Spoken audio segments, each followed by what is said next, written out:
The world of Tolkien is rich with lore, with races and cultures shaped by history. Among the ancient relics of this world, 8 powerful artifacts stand out, valued not just for their raw power, but for the profound symbolism they carry. Each artifact is a testament to the forces that shaped Middle-earth, whether through creation, destruction, hope, or despair. In this journey, we will delve into these iconic relics, exploring their origins, their stories, and the roles they played in the fate of the world. From swords of kings to the treacherous allure of gems, these are the artifacts that changed the course of Middle-earth forever. 1. Aragorn's sword, anduril. The story of Aragorn's sword, anduril, begins long before it ever came into the hands of the ranger who would become king. Its origin lies with Narsil, a blade forged in the early days of Middle-earth by the great dwarven smith Telchar of Nogrod, a master of his craft. Narsil was an extraordinary weapon, renowned for its unparalleled craftsmanship and imbued with a legacy of power. But the sword's fame would grow even more when it was taken up by Elendil, the High King of Gondor and Arnor, during the War of the Last Alliance. In that war, Narsil was present at the climactic Battle of Dagorlad, where Elendil fought alongside Gil-galad to defeat the Dark Lord Sauron. Yet, it was in this battle that Narsil was shattered, as Elendil himself fell under the crushing force of Sauron's hand. Though broken, the shards of Narsil still held great power, and it was Isildur, Elendil's son, who used the hilt shard of Narsil to sever the One Ring from Sauron's finger, bringing an end to the Dark Lord's physical form. After Isildur's death, the shards of Narsil were preserved by his descendants, but for many generations they lay dormant, unused, and their significance became a symbol of the lost kingship of Gondor. The ancient prophecy declared that the sword would be reforged when the true king arose once more. Aragorn, the heir of Isildur, would be the one to fulfill this prophecy. Anduril, the Flame of the West, was born from the reforging of Narsil in Rivendell, just as Aragorn prepared to take on his role in the War of the Ring. Elves of Rivendell, using techniques passed down through millennia, reforged the blade anew. Elrond, acknowledging Aragorn's destiny as the heir to the throne of Gondor, bestowed the sword upon him. The sword glowed with a light in battle, its blade etched with runes of power, a symbol of Aragorn's noble lineage.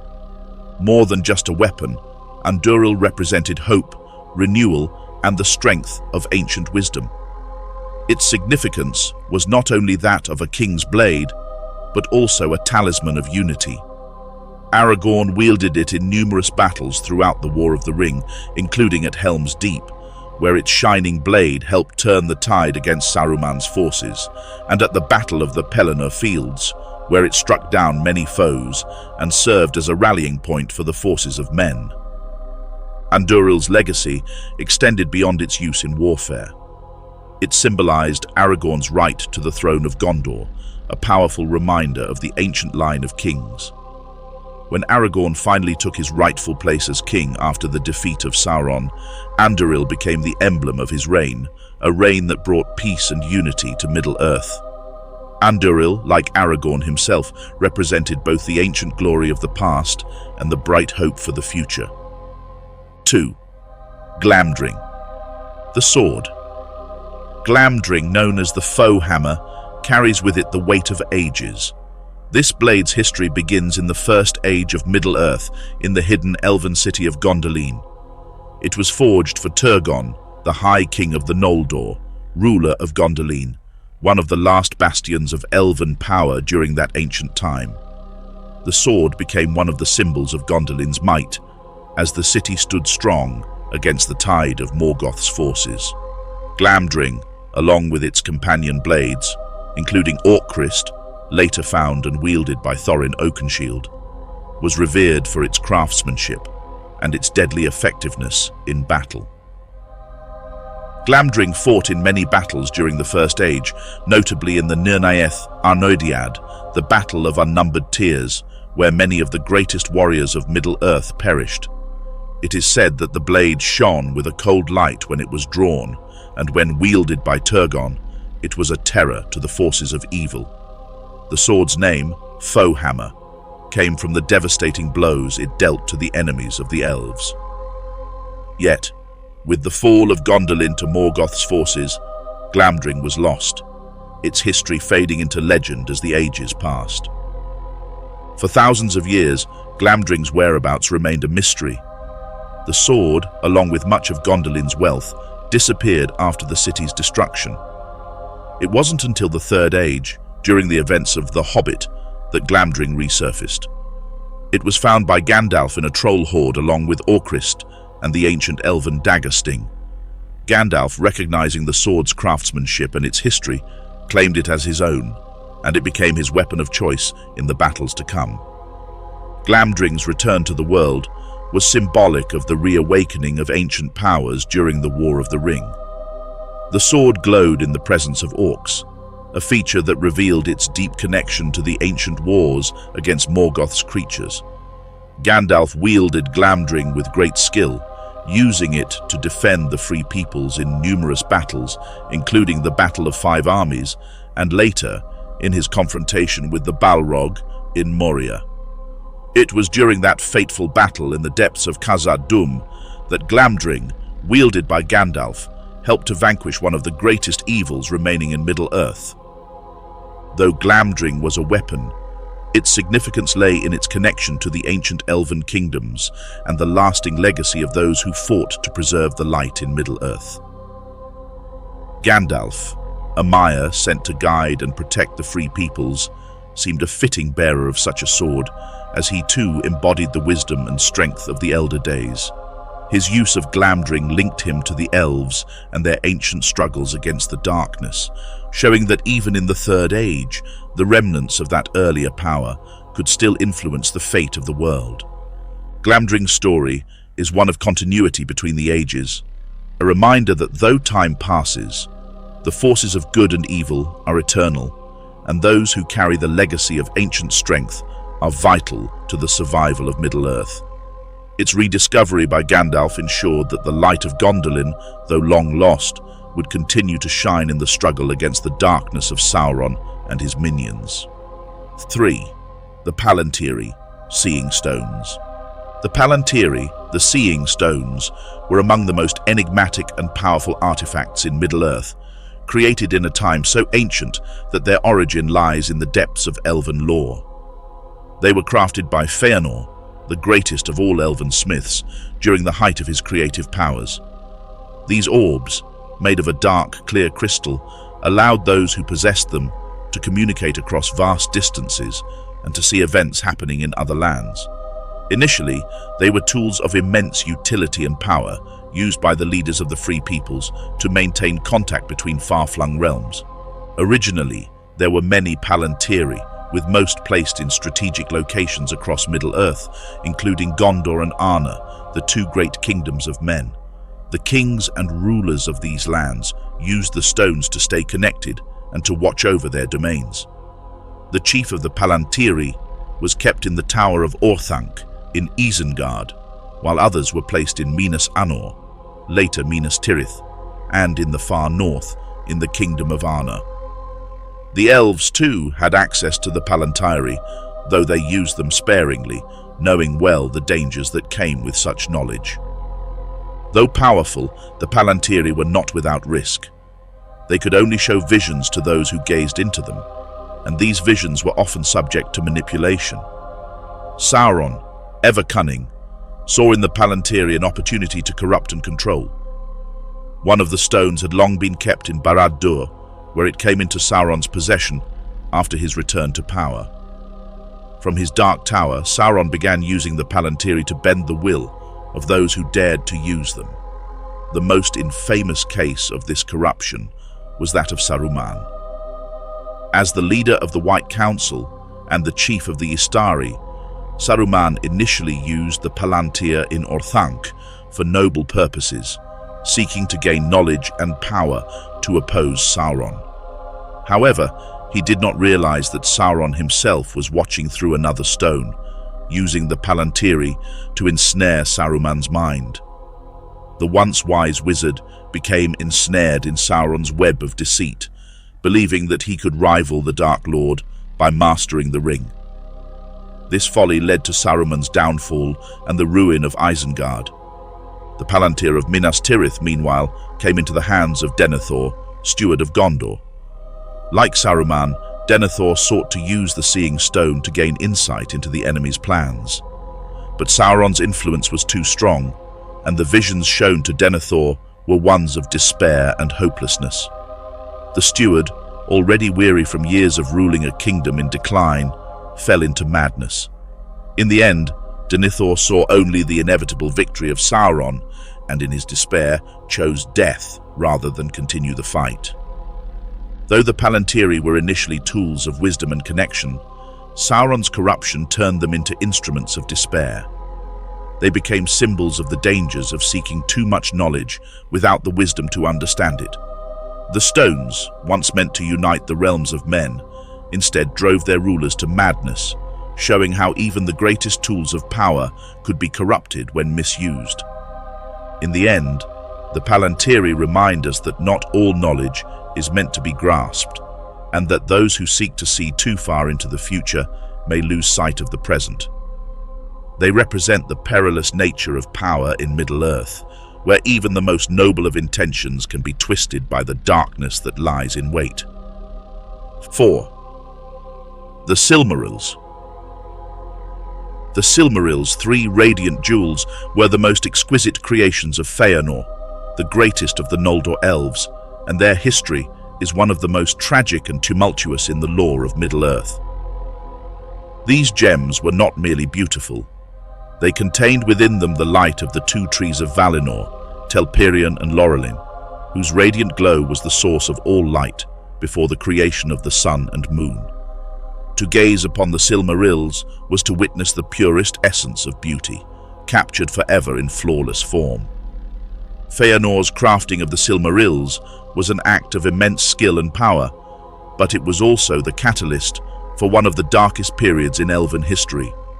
The Valar, the guardians of Arda, blessed the Silmarils, and it was said that no mortal or immortal could touch them without being burned unless they were of pure heart.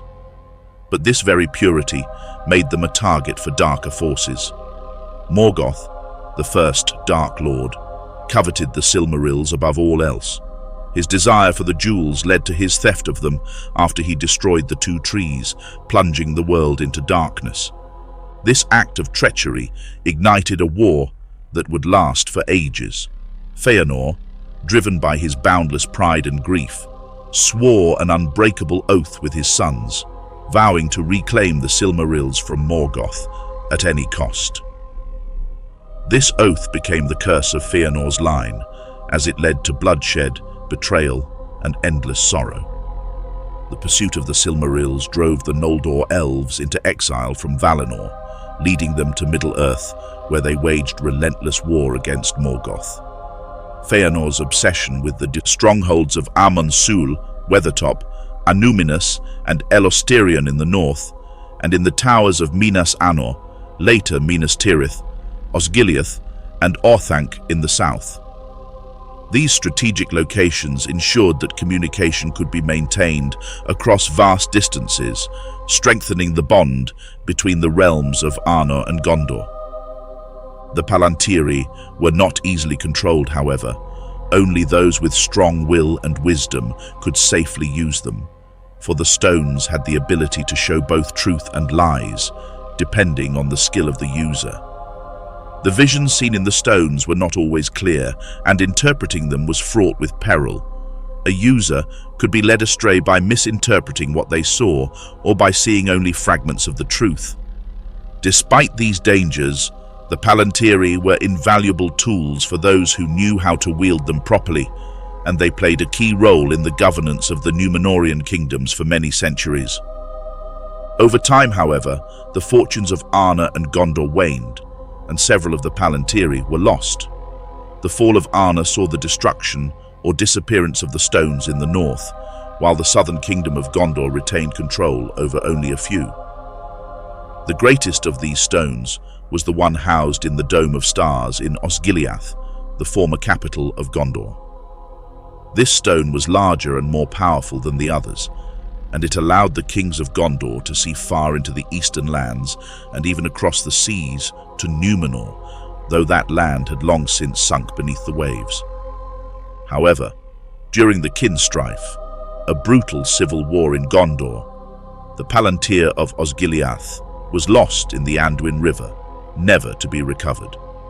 This marked the beginning of the decline of the palantiri's use in Gondor.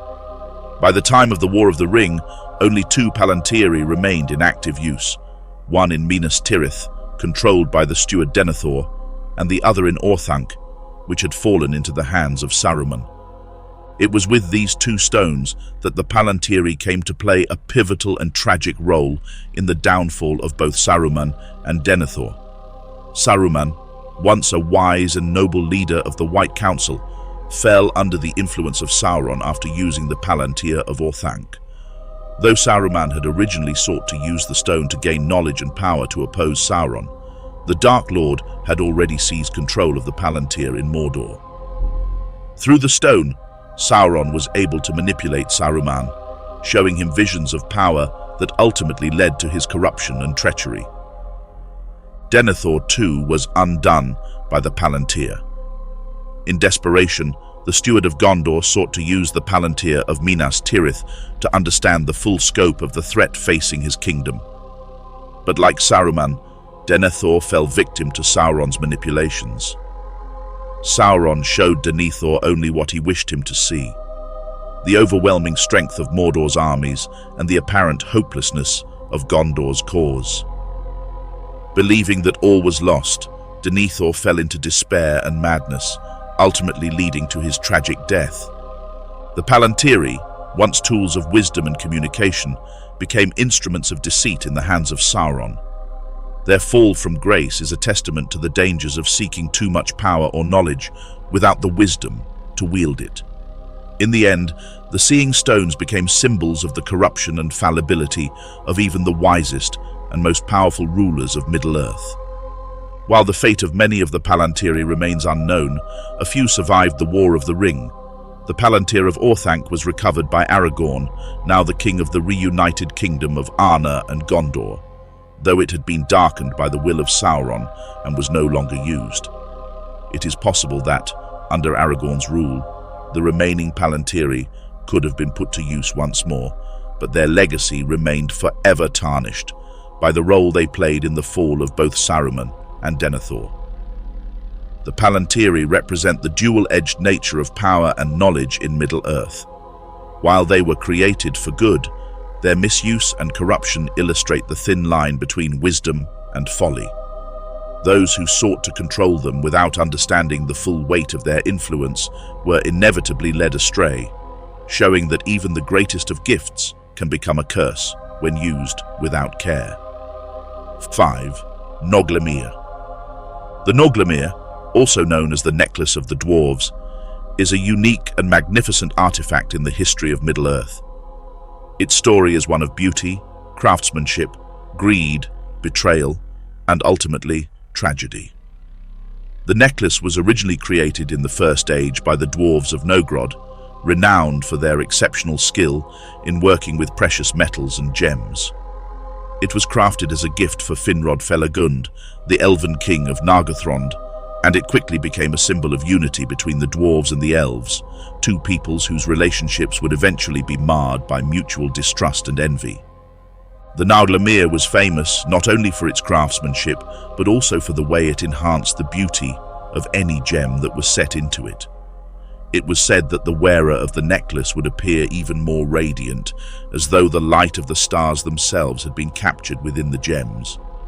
The necklace was made from gold and set with countless jewels, but its true fame came from the events that followed its reclamation by the elves after the fall of Nargothrond. After the death of Finrod, the Noglamir passed into the possession of the remnants of Nargothrond.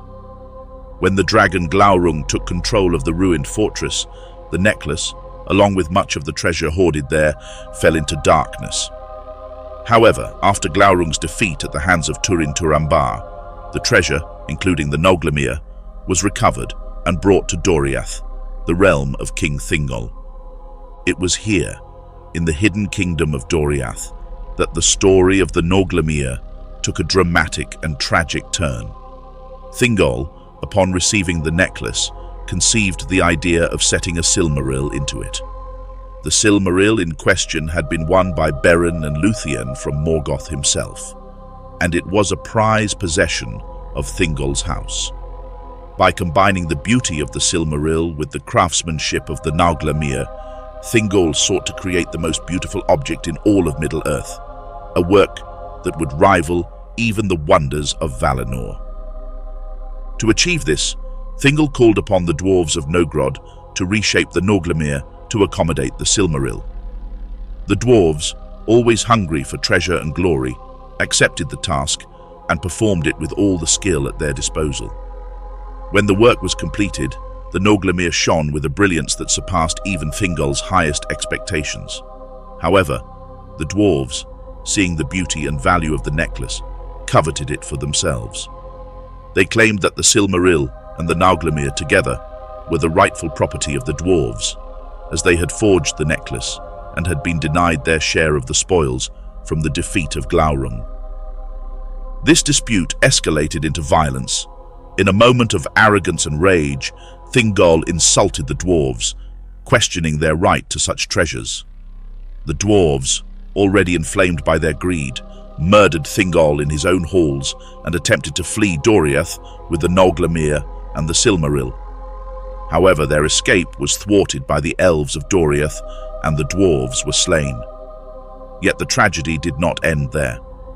The surviving dwarves of Nogrod, upon learning of the death of their kinsman, marched upon Doriath in revenge. This attack marked the downfall of Thingol's kingdom. Doriath, once a haven of beauty and peace, was sacked, and the Noglamir, along with the silmaril, was taken by the dwarves. However, their triumph was short-lived. Beren, now an outlaw living in the wild, ambushed the dwarves on their way home, and the Noglamir was recovered and brought to Luthien, who wore the necklace in her final days. It was said that when Luthien wore the Noglamir with the silmaril, she appeared more beautiful than any being that had ever lived. After the death of Luthien, the Noglamir passed to her son, Dior, the heir of Doriath. However, Dior's possession of the silmaril rekindled the oath of Feanor, as the sons of Feanor, still bound by their vow to recover the silmarils, came to claim it. This led to yet more bloodshed, as Dior and his family were slain, and Doriath was destroyed for a second time. The Noglamir, once a symbol of unity and craftsmanship, had become an artifact of death, betrayal, and sorrow. The necklace disappeared from history after these events, its fate unknown. It stands as a stark reminder of how even the most beautiful and wondrous creations can bring about the downfall of entire kingdoms when greed and desire overcome wisdom and peace. 6. The Phial of Galadriel. The Phial of Galadriel is one of the most iconic and mystical artifacts in Middle-earth, renowned for its simplicity and the profound hope it embodies. Unlike many other legendary objects of power, the phial is not a weapon, nor is it a treasure of vast wealth. Instead, it is a small, humble vial, containing a liquid that glows with the light of the star of Aragorn, which itself is a reflection of one of the silmarils that shines brightly in the night sky. The origins of the phial are tied directly to the light of the two trees of Valinor, Telperion, and Lorelin, whose light was captured in the silmarils by Feanor in the First Age. One of these silmarils was eventually set into the sky as a star worn by Aragorn, the half-elven, as he sailed his ship across the heavens. It is from this star, and by extension from the light of the silmarils, that the Phial of Galadriel derives its radiant power. Galadriel, one of the oldest and most powerful elves in Middle-earth, crafted the phial as a gift to Frodo Baggins during his time in Lothlorien. The gift was given not for its physical might, but as a symbol of hope and resistance in the darkest of times. Galadriel, who had herself resisted the temptations of the One Ring, understood better than most the need for a light to guide those who struggled against overwhelming darkness. In giving the phial to Frodo, she offered him not just a tool, but a reminder that even in the face of great evil, there is always a glimmer of light that can overcome it. The phial played a crucial role during Frodo and Sam's journey through Mordor. It was during their confrontation with Shelob, the monstrous spider lurking in the tunnels of Cirith Ungol, that the true power of the phial was revealed. Shelob, a creature of ancient malice and darkness, was driven back by the light of the phial, which shone as brightly as a star in the deepest, darkest caverns. Frodo and Sam, though outmatched and out of hope, used the light of the phial to fend off Shelob's assault, allowing them to escape her deadly webs. The light of the phial was more than a physical defense against the dark. It was a symbol of defiance against despair. Throughout their journey, Frodo and Sam were surrounded by the overwhelming power of Sauron's forces, the crushing weight of the One Ring, and the suffocating despair of Mordor's barren, blackened land. Yet, in the moments of greatest peril, the phial of Galadriel reminded them of the beauty and light that still existed in the world, far beyond the reach of Sauron's grasp. Beyond its literal role in Frodo's survival, the phial represented the unbreakable spirit of those who resisted evil. Galadriel's foresight in gifting it to Frodo was an act of faith, both in the power of the light it contained and in Frodo's ability to carry it with him through the darkest trials. It became a beacon of hope, a reminder that even in the deepest shadow, light could still be found. In the broader mythology of Middle-earth, the phial of Galadriel connects to the ancient history of the elves and the light of the two trees. It serves as a direct link between the world before the rise of Morgoth and the ongoing struggle against his successor, Sauron. By giving Frodo the phial, Galadriel passed on a legacy of resistance against darkness that had persisted through ages, from the time of the Valar and the elves to the age of men and hobbits. The phial of Galadriel, though a small and seemingly simple object, became one of the most important symbols of the quest to destroy the One Ring. It provided Frodo and Sam with the strength to face their greatest fears and reminded them that even when the odds seemed insurmountable, the light of hope would never fully fade. 7.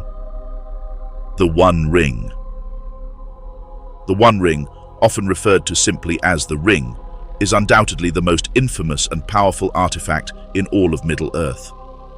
Forged in the fires of Mount Doom by Sauron, the Dark Lord during the Second Age, the ring was designed as a tool of ultimate domination.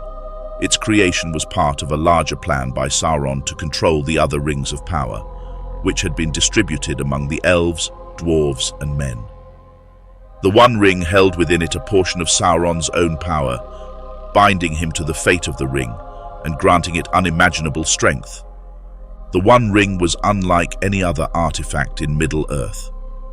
While the other rings of power granted their wearers strength, longevity, and influence, the One Ring was a corrupting force. It amplified the ambition and greed of its bearer, promising them the power to dominate all others. However, this power came at a terrible cost.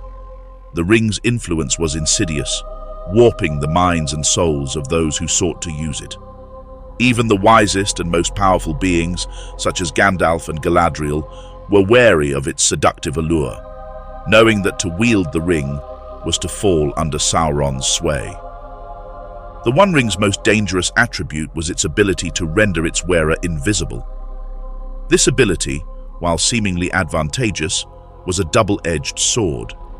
The ring granted invisibility by shifting the wearer into the Wraith World, a shadowy realm where they could be detected by the Ring Wraiths, Sauron's most loyal servants.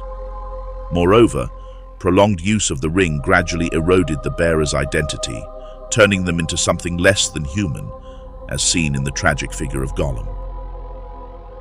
The ring was not just a physical object, it was a piece of Sauron himself. Imbued with his malice and ambition, Its primary purpose was to dominate the other rings of power, particularly the three elven rings, which had been made without Sauron's direct influence. With the One Ring, Sauron sought to control the minds of all who wore the rings of power, thus extending his dominion over Middle-earth. The inscription on the ring, written in the black speech of Mordor, reflects its dark purpose. One ring to rule them all, one ring to find them, one ring to bring them all, and in the darkness bind them. For centuries, the ring lay hidden, lost after Isildur, the last king of Gondor, claimed it from Sauron at the end of the Second Age. Isildur had the chance to destroy the ring, but he succumbed to its temptation, choosing to keep it as a prize. This decision set in motion a chain of events that would lead to Isildur's death and the ring's disappearance for over 2,000 years. During that time, the ring's malevolent influence quietly shaped the fate of Middle-earth, even as it lay dormant. The ring eventually resurfaced when it was found by Gollum, a creature twisted and consumed by the ring's power. For centuries, Gollum hoarded the ring in the depths of the Misty Mountains, where its influence further warped his mind and body. It wasn't until the ring was inadvertently taken by Bilbo Baggins during the events of The Hobbit that its dark presence once again became a force in the world. The ring's reappearance triggered the events of the War of the Ring, as Sauron, now aware that his lost treasure had been found, sent his armies and servants to recover it. The ring, however, had passed into the hands of Bilbo's nephew, Frodo Baggins, who was tasked with the seemingly impossible mission of destroying it. The ring's destruction could only be achieved by casting it back into the fires of Mount Doom, the place of its creation. Throughout Frodo's journey, the ring constantly sought to corrupt him, playing on his fears and desires. The closer Frodo came to Mordor, the heavier the ring's burden became, both physically and mentally. In the end, it was only through the intervention of Gollum, who bit the ring from Frodo's finger, that the One Ring was finally destroyed. Gollum, in his madness and obsession, fell into the fires of Mount Doom, bringing about the end of Sauron's reign and the liberation of Middle-earth from his tyranny. The One Ring's power was not merely physical. It was deeply psychological and spiritual. Its ability to corrupt and control was unmatched, making it the most dangerous artifact in all of Middle-earth. Its destruction marked the end of the Third Age and the beginning of a new era, free from the shadow of Sauron. Yet, the legacy of the ring endures, a testament to the dangers of unchecked ambition and the seductive allure of absolute power. 8. The Three Elven Rings. The three elven rings, Narya, Vilya, and Nenya, are among the most powerful and significant artifacts in Middle-earth. Unlike the One Ring, which was forged by Sauron for domination, the three elven rings were created by Celebrimbor, an elven smith of immense skill, with the intention of preserving and healing the world. These rings were made in secret, without Sauron's direct involvement, and for this reason they were never tainted by his malevolent influence. However, they were still bound to the fate of the One Ring, and as long as it existed, their power could never be fully realized. Each of the three rings was unique, with its own powers and purposes. Narya, the Ring of Fire, was given to Círdan the Shipwright, who later entrusted it to Gandalf. Narya's power lay in its ability to inspire hope and courage in the hearts of those who fought against despair. It was a symbol of resistance against the darkness, and Gandalf used its power to bolster the spirits of the free peoples during their darkest hours. Narya's flames were not destructive, but regenerative, kindling the flame of resistance even when all seemed lost. Vilya, the Ring of Air, was the most powerful of the three. It was given to Elrond, the Lord of Rivendell, and its powers were tied to the preservation and protection of his realm. With Vilya, Elrond was able to maintain the sanctuary of Rivendell, a place of healing, wisdom, and refuge. The ring's influence extended beyond the physical world, as it allowed Elrond to maintain a connection to the ancient powers of Middle-earth, ensuring that his realm remained untouched by the decay and corruption that spread across the land during the Third Age. Nenya, the Ring of Water, was given to Galadriel, the Lady of Lothlorien. Nenya's power was associated with preservation, protection, and beauty. Under Galadriel's care, Lothlorien became a realm of timelessness and tranquility, where the passage of time had little effect. It was said that as long as Galadriel wielded Nenya, Lothlorien would remain a paradise, untouched by the ravages of war or the decay of the outside world. However, Galadriel was always mindful of the fact that the power of Nenya was tied to the fate of the One Ring. She knew that if the One Ring were destroyed, the power of the Three Rings would also fade, and the elven realms would begin to diminish. The three elven rings were fundamentally different from the other rings of power, in that they were created not for domination, but for preservation. They represented the elves' desire to protect the beauty of the world and to resist the decay and corruption that had spread throughout Middle-earth since the rise of Morgoth and later Sauron. However, the rings also symbolized the elves' unwillingness to let go of the past. By using the rings to preserve their realms, the elves were, in a sense, fighting against the natural progression of time and the inevitable fading of their race. Throughout the War of the Ring, the Three Rings played a subtle but crucial role in the defense of the Free Peoples. Rivendell and Lothlorien served as bastions of hope and resistance, while Gandalf used Narya to inspire and rally the forces of good against Sauron's overwhelming armies. Yet, the bearers of the rings were always aware that their power was fleeting. If the One Ring was not destroyed, Sauron would eventually find a way to control the Three Rings, turning their power to his own ends. But if the One Ring was destroyed, the elves' power would fade, and their realms would diminish, signaling the end of the Elven Age in Middle-earth. When the One Ring was finally destroyed, the power of the Three Rings began to wane. The age of the elves was over, and the time of men had begun. Elrond, Galadriel, and Gandalf, the bearers of the Three Rings, sailed into the west, leaving Middle-earth to its mortal inhabitants. The passing of the Three Rings marked the end of an era, but their legacy endured in the realms they had preserved and the hope they had kindled in the hearts of those who fought against the darkness. The three elven rings, though less overtly destructive than the One Ring, were just as significant in shaping the history of Middle-earth. They were symbols of preservation, beauty, and resistance against the encroaching darkness, and their bearers played pivotal roles in the final defeat of Sauron.